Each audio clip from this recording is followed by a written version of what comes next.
Okay, I think it's time to get started. Hello, everybody, and Happy New Year. I think it's the first time we've been on webinars for 2019. So I hope everyone had a great Christmas break and a Happy New Year and enjoyed the festivities. And it's time to get back into trading and get back into the action. Well, I don't think we even left the action, did we, Tyrone? Well, yeah, no, we didn't really leave the action as much as we would have liked. It was just a little bit too much action happening. But look, you've got to mix it in a little bit. When you're addicted to trading, I guess you do it anyway. So but hopefully everybody had a good break and is looking forward to a big positive 2019. We're very excited about the webinar series that we're going to bring for Pepperstone. We're hoping to do a couple each month on different topics and bring into the live market. So hopefully everybody will get some really good benefit from it, and we'll be able to answer your questions on the fly. So it's going to be a good year. I can feel it. Or at least I think there's going to be a lot of volatility, which means a lot of opportunity. So tonight we're going to be talking about MACD Divergence and Hidden Divergence. And of course, we're doing a masterclass in those concepts. Specifically, we're going to be really talking about MACD Divergence. It's one of Tyrone's favorite topics. We use it a lot here on the bigger time frames, in indexes and also in currencies to make longer term decisions. And you can use it very effectively as well in shorter time frames. So we'll go through the different types of divergence. Hopefully everyone can understand which one's the most popular and powerful. And also we'll look at some live examples in the markets of how they've played out and some stuff that might be setting up tonight.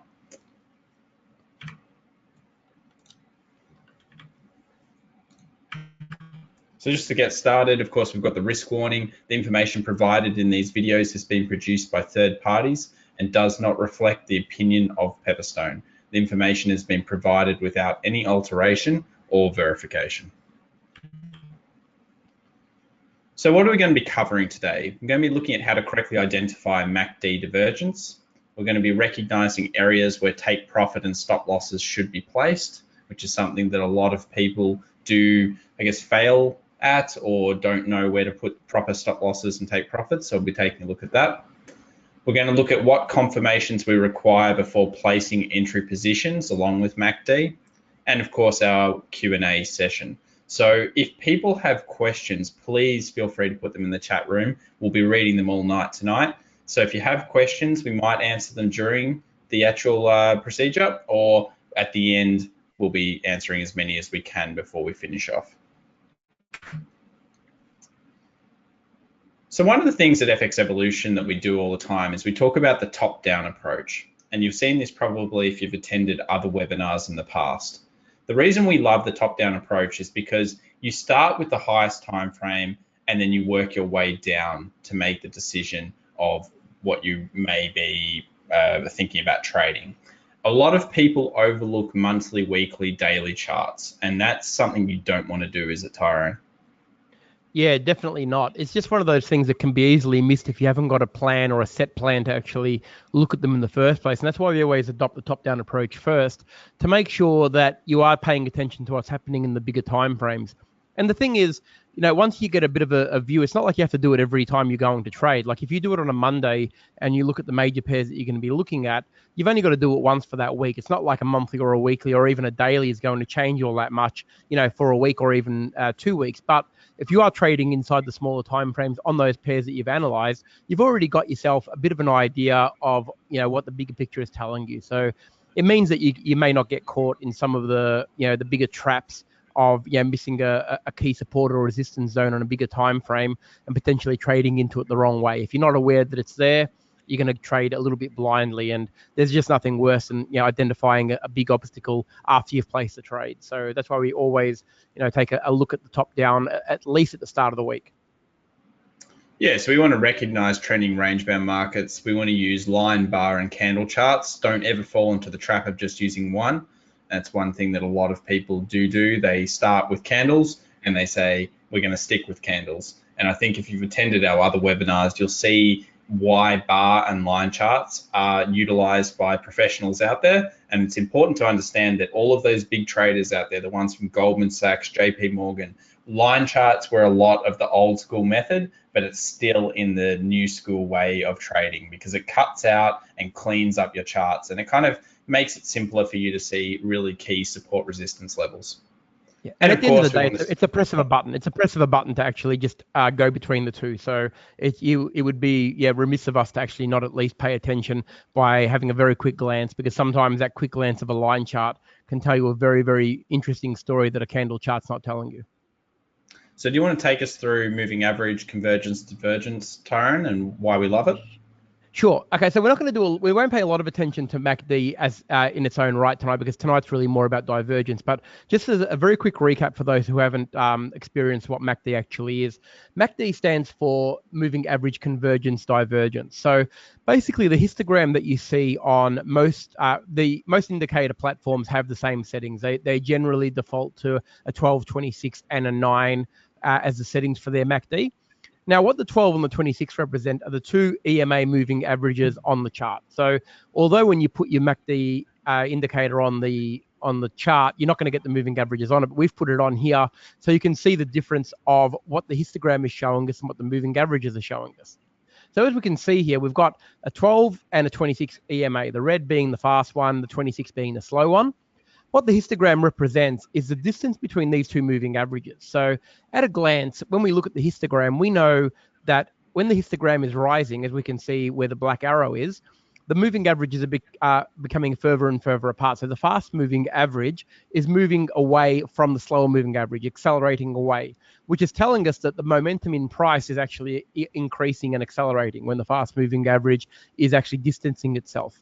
Now, when the MACD starts to peak at the top of the histogram, that's when the moving average, the 12, starts to slow down and starts to get closer and closer to the 26 until it eventually crosses down. So on the, as you can see, the MACD is starting to drop down now. We can see the histogram falling as the red moving averages are getting closer and closer to the blue one, which is the 26.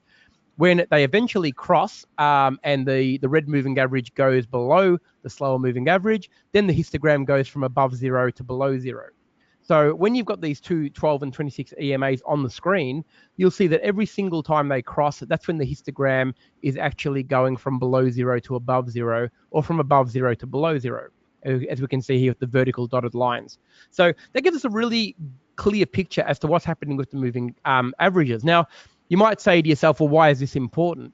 It's important because at a glance, we can see a rising histogram is telling us that the faster moving average on the time frame that we're on is accelerating away from the slower one, which means, of course, that translates to price accelerating in the same period of time. So if the red moving average, the 12, is signifying the most recent price action, so the 12 is representing the last 12 bars or candles on the chart, we know that those candles and bars are accelerating at a quicker rate than the 26 slower moving average. So momentum is with price on the upside when it's above, and on the downside when it's below the slower moving average. So at a glance, we can see that straight away. And that's where the moving average histogram is basically derived from, the distance between the two moving averages.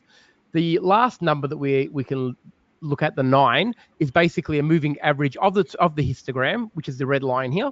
And in its most basic form, what a lot of people do is they trade when the 9 moving average, which is the red line, exits from the histogram. So every time it exits from the peak of the histogram, they sell when it's above the 0. And when it exits out of the histogram from below the 0, it's a buy signal. So as we can see here, we're pointing out those two as there is the sell, there is the buy. Okay, that's MACD in its simplest form. We don't personally use that type of MACD as a signal because we prefer the divergence method. But in saying that, like Thomas alluded to, if I was to pick only one indicator that I was ever able to use for the rest of my trading days, MACD would be the one. That's how much I like it. So, but the next part of it, which is the most important part for us, is the divergence. So that's MACD in a nutshell. Well, I think that's a really good explanation for a lot of people out there. Another thing is a lot of people just don't know that. They'll put MACD indicator or a stochastic indicator on their charts, but they'll have no idea why they're doing it. They've just seen a YouTube video or something like that where they've seen above, as you said, above the 9 or below the 9, and that's why they believe in it. It's important to understand the basics of what's happening with MACD. So before we get into the charts, let's talk about MACD divergence. There's really 3 types, and that's Class A, Class B, and Class C. And each one's kind of unique and different, and each one has its pros and its cons. And we'll talk about which ones we like to trade and why we like to trade them as well tonight. So let's begin with Class A divergence. So you can see here, and this is probably one of the easiest and most simple ways of explaining it, with Class A divergence, what's happening is if we're looking at Type A bullish divergence, prices are making a lower low, but while that's happening, the MACD indicator is not making that lower low, it's making a higher low. So what is that telling us, Ty? So what we're basically seeing is when the price is actually making a different peak or a trough to the indicator, it's signaling that in the instance of the Type A bullish divergence, when price has made a lower low and the MACD indicator has made a higher low, what that's telling us is that the distance between the 12 and the 26 moving average is less than it was when price actually made the higher low. So it's almost telling us that price artificially moved down lower, even though it did technically make a new low. The indicator doesn't actually back up that was done with a lot of momentum, because the 12 moving average is actually closer to the 26 moving average than it was when it made the previous low, as we can see where the arrows are pointing. So that's where the divergence is coming in. It's showing us that particular divergence is telling us that the momentum in price has slowed. Even though price has made a lower low, the indicator, the two moving averages, are telling us a different story on how price actually got there. So that's our first clue that price momentum is actually slowing down to the downside. So we've got to remember, and we probably should be very clear about this, that divergence is generally a reverse signal it's seen, and we always use it as a reverse signal of the short-term trend or a long-term trend, depending on which time frame that we're looking at. We're going to talk about hidden divergence a little bit later, which is a continuation of trend, but for the most part, divergence, when we speak of it in its natural form, is a reversal pattern. So we're looking for price weakness, and we're trying to exploit that weakness by entering a position when we get some more signals. But the MACD divergence is our first signal that we're starting to lose momentum in price, and the moving averages are giving us that information. So of course, with the Type A bearish divergence, it's the same thing, but just backwards, where we've got price making a higher high and the indicator is making a lower high. So it's not backing up what's happening with the price. It's kind of like giving us that forward idea of, oh, maybe this is a bit of a fake breakout, a fake move. Can we find other reasons to back it up as well? Here's an example of just the pound US dollar daily. Of course, it's a static image that we've taken. And you can see here that price has made a lower low, but it's done so while the MACD is not agreeing with it. So the MACD histogram here is not lower when price has made a new lower point. And that kind of shows a weakness in the market, and maybe that the price has gotten there on false pretenses. So it gives us an opportunity when we see something like this to find other reasons as well. Maybe it's a support resistance level. Maybe it's something else for us to jump in and potentially trade this to the buy or long side. And hopefully that makes sense to everybody out there. Yeah, and that's the beautiful thing about MACD, that just looking at that histogram, instantly we know we don't have to have any moving averages on our chart, because as many of you who attend our webinars know, we do like to keep our charts very, very uncluttered. And by having the MACD indicator on there, we know where the 12 and the 26 moving averages are at a glance without even having them on the charts. And that's the important part of it. We know how far apart they are, which essentially is the most important part of price movement, really, knowing where your moving averages are, because that's where you can read the momentum. Yeah, it's very true. So just a little bit of housekeeping, because I always like to revisit things we were talking about last year. One of the things we were talking about is the euro pound. I wanted to bring this up because I think the euro pound did a very interesting thing. We're talking about buy levels off this point of role reversal.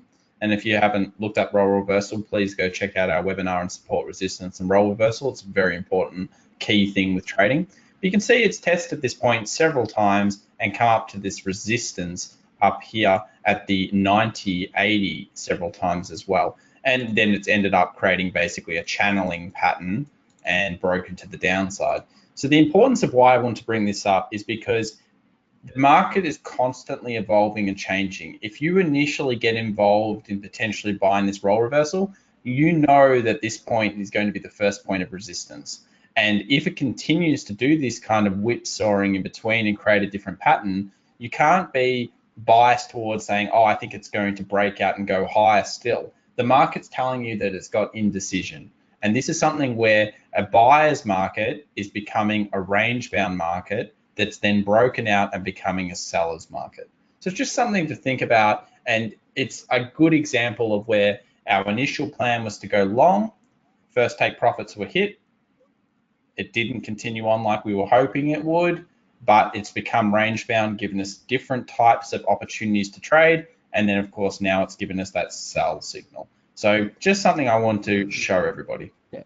And we're also very mindful as well that the euro pound is the most probably contentious currency pair in the world at the moment due to the Brexit. It's a scary one at the moment because the Brexit turmoil is basically it certainly hasn't been fixed, and it doesn't look like it's going to be fixed anytime soon. So and this has created another opportunity regardless, where it has formed a bit of a channel, as we can see there. Like, we've got a range-bound market there, and anybody who's done our channel webinars would know that it's actually already reached its potential take profit of that channel because it's already traveled the distance of the channel that it made. We must be mindful, this is a daily chart. So, it's given us on a smaller time frame many opportunities to have actually traded this when it did eventually break through, because it came back and tested the bottom of that support line several times to give us the ability to go short. So where this goes from here, I mean, it's obviously landed straight into a support zone. Like, where if we draw a line right where price is, we can see that that's another role reversal area. It had previous resistance, which was support, and so it's certainly obeying the technicals, even though the euro pound is in a turbulent state. So technicals still ring true, but we must be mindful that there is a little bit of conjecture there. Just one last one I wanted to talk about. Of course, gold, we were pretty bullish on this coming into November. I think we started in October when this break happened off the low, off again another one of these channels. And you can see that that's just continued on, and that ended up being the lowest point. So you wait for that consolidation. That's often what happens to the market. And then it's given you basically a lot of buying opportunities since then. Roll reversal up here, etc. And we've talked about this many times last year. Yeah, gold was just it was just a fantastic trade. It was just, we couldn't talk highly enough about it, but we had some fantastic setups on that. Like, we had an inverse head and shoulders that just played out just absolutely beautifully, and it went all the way to the take profit, exactly where the resistance zone expected to be. So it was technical perfection gold. It was really good. So let's now talk about some Class A divergence, what everyone else is here for.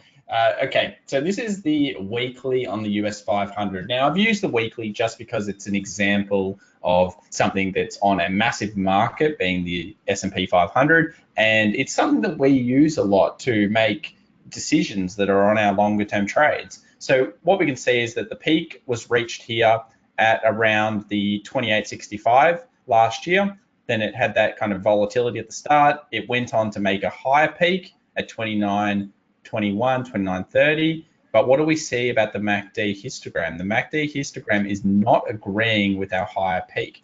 So if we drew a line from here to here, we can see that at the first peak, the MACD histogram was much higher than at the second peak, where price had made a new high, but the MACD histogram hadn't. And this is what we call Class A divergence. And if you can find other reasons to be involved in a trade, this can be incredibly strong. So if we just quickly jump down to a few different time frames, you'll see that basically what we were seeing on the S&P 500 was this divergence that happened on the weekly. Then we saw that support kind of get broken, which was here, where it found that initial support and then broke through, and there was that free fall couple of days. And these are the kind of things that when you see this divergence, you see something like this happen, this kind of trade here can be incredibly fast, incredibly quick, and of course incredibly profitable for traders out there. So you've got a lot of things kind of agreeing with you, saying, well, there's going to be some weakness and it may be more sustained because of this Class A divergence.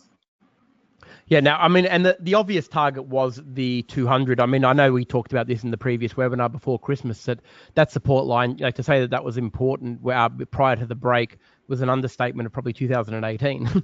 and when it did break, the obvious target was a 200. And you can see it stayed there for a very short amount of time. And again, we must be very mindful, this is a weekly chart, so this is a very, very big time frame. But what all that does, when it's a a bigger time frame, it just makes the signals more important. Like every support zone and every signal on a bigger time frame is far more important than the smaller ones. So they need to, really basically be religiously checked all the time. This is what we were talking about when we said, make sure that you have the top-down approach. Now, if the support zone that we were talking about prior to Christmas was important to the break, it's just as important right now, where we can see price is testing it from below. Mm-hmm. Now, anybody who's done any of our stuff knows that we're big believers in role reversal areas. So we're going to be watching this area very, very carefully, because this is a very, very key zone for the S&P 500. If it breaks and closes a weekly candle above this level, it could definitely track higher. There's no question about that. But a failed weekly attempt above this level could spell, it could spell a very big downtrend in the S&P 500. A lot of very good judges are calling it in the US at the moment, but of course that's only hearsay. We have to wait for the technicals to actually prove what everybody's already thinking, that the weakness may continue if it tests this role reversal zone. And we must be mindful this country hasn't got a government operating at the moment. Oh yes, in terms of the US, what a disaster. Yeah. But it's not unprecedented, unfortunately. The only thing is the time's unprecedented right now, and a lot of people seem to have forgotten to talk about that. Anyway, let's talk about some other types of divergence we're seeing here. Here's another version of Class A. Again, it's the weekly. I'm just pulling these up because you can see that if you recognize these larger time frames, it can give you a sentiment bias for you to then use on your 1 hour, 4 hour over the longer period of time. Because look what happens here on the euro. We've got a higher high, but our MACD histogram hasn't agreed with us. There's clearly a very high level of support through this zone on the smaller time frames, daily, week, daily 4 hour. And then when it breaks through, look at this continuous selling that happens. So when you start to see things like Class A divergence and you're seeing it on a weekly and it's so obvious and clear to you, it's probably clear to a lot of big fund managers out there, and they're going to push it further. So if we're scalping and we had the bias towards the short, do you think that you'd be more successful shorting the entire way down through this than longing? Yeah, you would, definitely. So Class A divergence, it isn't just about trading the divergence, it's about getting that bias as well. And that's why we love it. 100%. And the thing is too, we must remember that when we start looking at the weekly and daily charts, the more significant time frame charts, the 200 becomes a very, very important moving average, because that is the one that everybody watches. All of the big fund managers really pay a lot of attention to the 200. And as you can see, even on the weekly Euro USD here, it's rested and found support on the 200, even after that MACD divergence has played out on the weekly. Like I said, it gives us the bias for what's moving forward, and this has played out just lovely. This is perfect divergence, by the way. Like, this is Class A at its absolute best.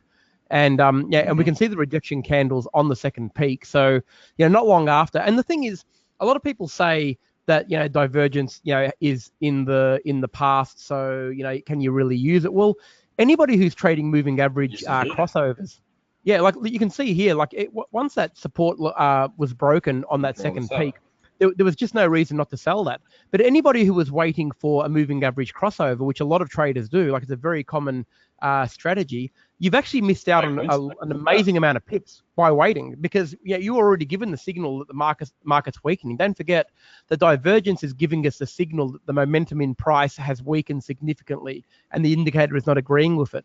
So waiting for the moving averages to actually cross over, all you're doing is really just buying time. So really pay attention to divergence, especially when you get a break of support like we saw there. And what Tyrone means by that is that if you're on a weekly and you're looking at it and you're waiting for a cross, well, look at this. It's way too late.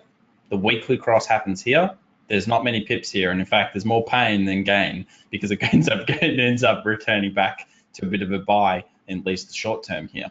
Whereas when we've recognized this weekly divergence, we can jump down to the 4 hour. And guess what? When this key support level was broken, it crossed with the moving averages at the same time that it breaks, at the same time of just after that divergence that we see. So we're building that story and that picture around our trading. And that's why we always talk about having a trade plan and a trading system where we find as many reasons as possible to be in the trade. And I think there's nothing better than this kind of trade. If you get into this, you get so much confidence. You know that then you can start scalping the market. You can start looking for things. Look at this shooting star candle here on the daily. That's in the direction of where we believe it's going to go. And it's an aggressive trend. A lot of people have a hard time to get into these aggressive trends because they think it's going to come back and do big full retracements and all of these types of things. But at least you have a lot of confidence in your trade because of that weekly divergence. It's just so powerful, really powerful stuff. Oh, I have to just swap this. There we go. All right, so let's talk about Class B divergence. Probably our favorite one, actually. So Class B divergence is where we basically have price making an equal low or an equal high, but at the same time, the indicator is making a higher low. So very similar thing to what we're seeing on the indicator, but price is not actually breaking out and going lower. It's just making equal. So the reason why we love this is because, well, think about it. This is basically a support zone. And the support zone is showing us that the second time the price has come down here, the market is weaker. So the sellers are weaker than they were initially. So what does that mean about price and where it's going to go next? If the sellers are weaker, the buyers are more likely to be in control at this point. It's like low volume kind of. In a lot of ways, Thomas is right that it can be more significant because the thing is it is at support and it is often that resistance on the bearish side. But you've also got to remember that a lot of the times it's actually forming what a lot of us would identify as a double top or a double bottom. Now, they're not always just two peaks or two troughs, but in a lot of instances you will find, especially on the bigger time frames, that they are signified by two peaks or two troughs, which generally indicates that we've got a double top or a double bottom. So not only are we trading divergence, we're trading a very significant trading pattern, a chart pattern, a double top or a double bottom at a place of resistance or support with divergence to actually back it up. So we're getting a lot of evidence that, and that pattern is getting a lot of support primarily from the indicator itself, saying that the second peak or the second trough is holding up at that support or resistance zone, and the indicator is saying that the momentum is definitely shifting, and price can get a turbo boost really off that level, and it quite often does. When it's a significant support level, the reaction off that second trough can be very, very aggressive. Yeah, so Class B divergence, one of our favorites, as Torrin said, it's all about other things as well, and bringing together as many reasons as possible. So here's just a quick example just of some Class B divergence. You can see the price made an equal low, and then it ended up, of course, buying, and it strengthened straight after that divergence. Went up quite significantly because remember, this is a daily, and then it did end up coming back down, but we should be out with our profit at that point. So before we talk about Class C divergence, let's take a look again at the charts and see if we can find any Class B divergence. So I've got a couple of examples. Again, I'm using the weekly. I'm just using the weekly because we can see it and we know that we place trades off this type of stuff. And I think a lot of people should be using these weeklies a lot more than they do. So here we've got price, and this is when the Australian dollar was at 81. And you can see it made an equal peak, but at the same time as it made that equal peak, guess what? The MACD histogram was not agreeing with us. Very visual, very obvious to us. And when this type of thing happens, it's very, very significant. And of course, there's little other signals saying, okay, well, maybe this is a short.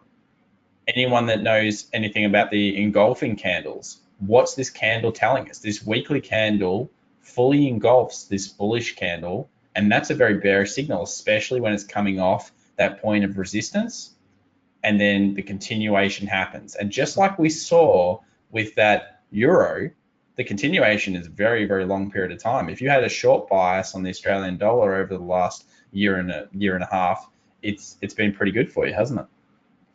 Definitely. And what you'll also notice with this particular trade is that this double top, I mean, it's definitely a double top, is at a role reversal area. So if we take this chart out and magnify it out a little bit so we can actually make it, we can see a little bit more history, we can actually see that it was a previous point of support which has become resistance. So it was significant for more than just the reason that the double top was there previously. We can see that the previous areas of support and resistance makes this a very significant zone. So, that coupled, and that's pretty serious divergence too. Don't forget, the bigger the divergence, the more important what we're seeing. And you can see that the slope on the histogram is very, very aggressive. And this is why we do love Class B divergence. It's not that Class B is better than Class A, but we love them both equally, and we certainly wouldn't. Our pressing system rates them equally. So, when we actually enter that into our trading system, it uses Class B and Class A. Basically, it paints them with the same brush because they're both as important as each other for different reasons. But don't let the letter deceive you that it may be less important than A because it's a B. It's certainly very, very important. If we go to another example, and this is probably another reason why when we talked earlier about changing charts from line to candle, we can get some more significant clues. If we just move to a line chart here and drop to a 4-hour, hang on, so we've moved charts. Have we moved charts here? Can we go to a 4-hour? Yeah, I've moved charts. Oh, you want to go back to the Australian? Can we just go back to the Aussie for a second? I just want to, can we just go back and put this to a 4-hour on a line chart? Because I think we've got another example of MACD that we can probably show off that's just probably a little bit more recent. I think you were talking a bigger time frame, but that's okay. Okay, so 4-hour. Okay, so if we go to the date at the, let's have a look. I'm just trying to line it up here. I think I was actually I might have been talking about a bigger time frame. We'll come back to this one. Just let me check it. That's okay. I've got some other examples on 4 hours. So with the pound yen, the daily recently, or fairly recently anyway, you can see that this very, very clear level of resistance ended up being a Class B divergence as well. So we had that peak over here, similar peak over here, and then at the same time, the histogram was totally not agreeing with us. So when that did happen, we also even had a very nice setup here in terms of a candle setup. So just like before, when we had that engulfing candle, well, guess what? There's another type of candle setup happening here, isn't there, Ty? That's right. It's one of your favorites. Exactly right. It is one of my favorites, and yeah, on a daily chart, it's very, very special. It's an evening star for those who don't know. We've got the indecision candle in between, after a positive bullish couple of range candles in a row after a pretty reasonable sort of trend up. Then we've got the big bearish candle that follows the indecision candle, which we also call the star. And then down she comes. You combine that candle pattern, at a point of resistance with divergence. I mean, you couldn't be asking for more signals to go short.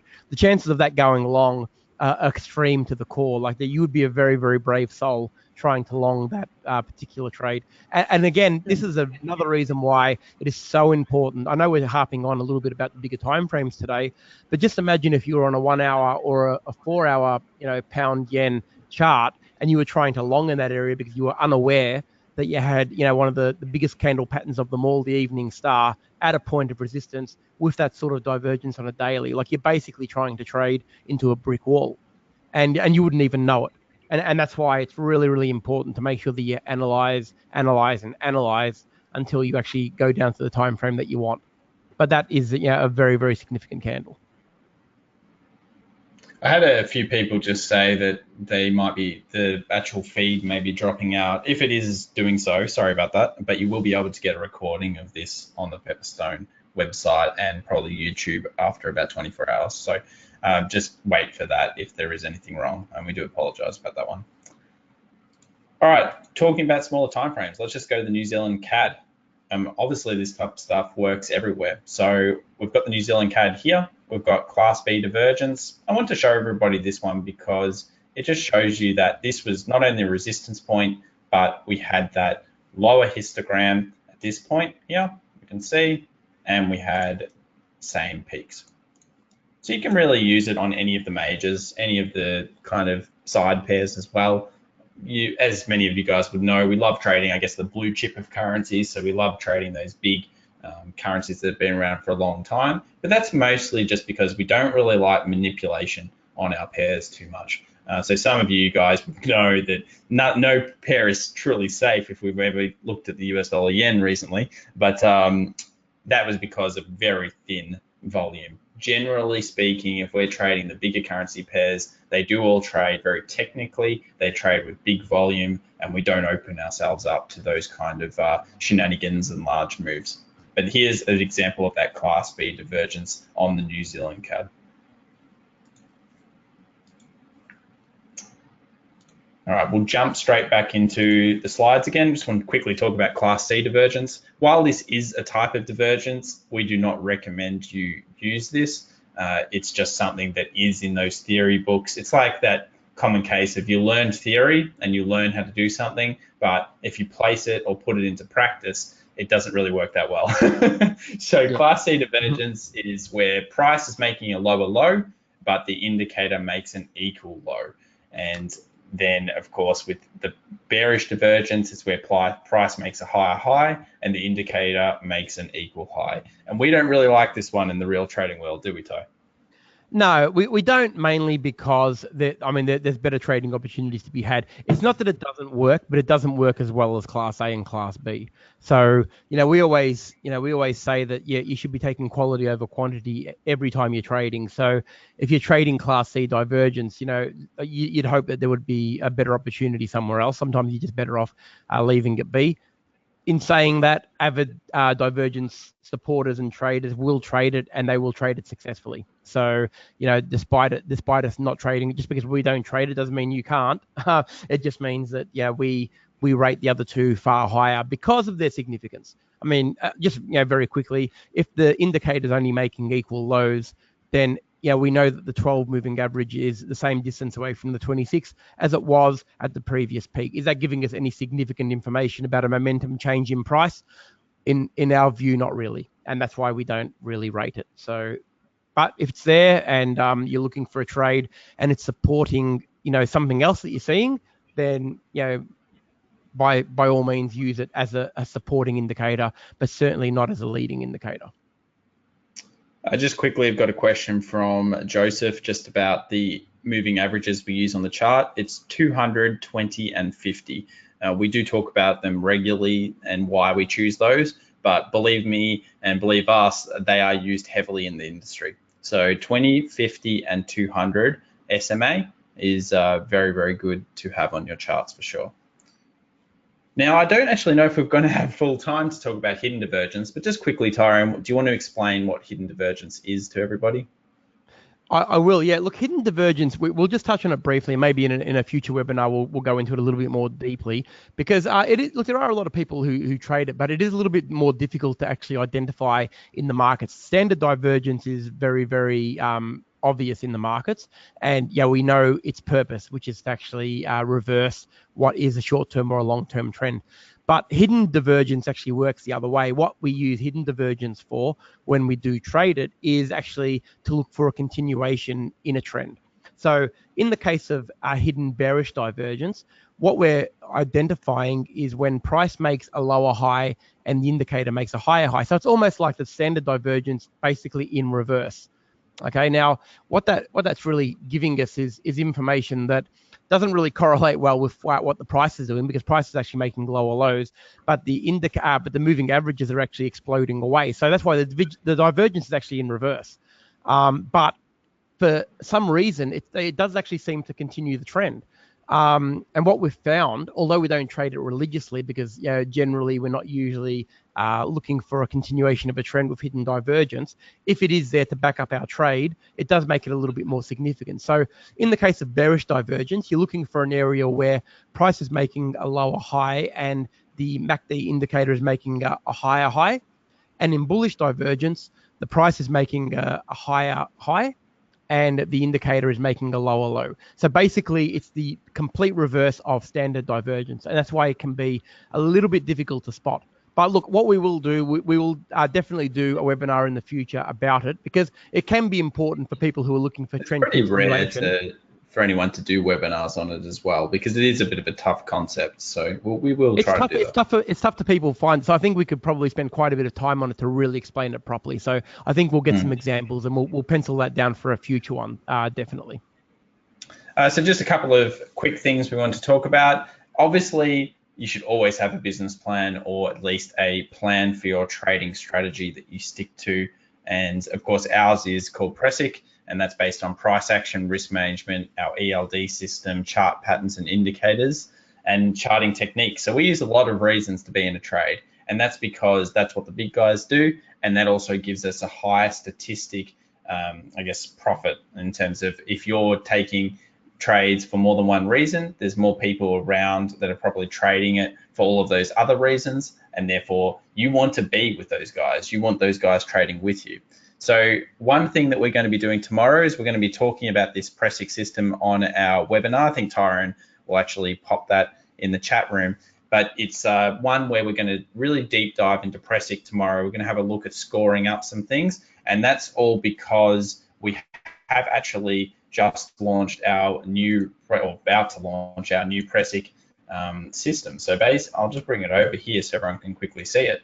Yeah. But this is the kind of thing that you want to end up getting to. You want to end up getting to a point where every single time you're placing a trade, you follow the same system. So let's say we were trading the Euro US dollar. Then we were trading in an uptrend, bullish, let's say, and we were going long. What you want to do is you want to score everything, and you want every single one of your trades to have a reason that you can go back over at the end of that month or end of that week and say, that's the reason I took that trade, and you can be more honest with yourself. Because I think a lot of people that we train and we coach over the years, and even ourselves at the start, we weren't truly being honest with ourselves. So we weren't actually following up on where our mistakes were, and therefore learning from those mistakes. So something like this Presic system, or whatever system that you end up using, and point scoring that stuff is very, very important.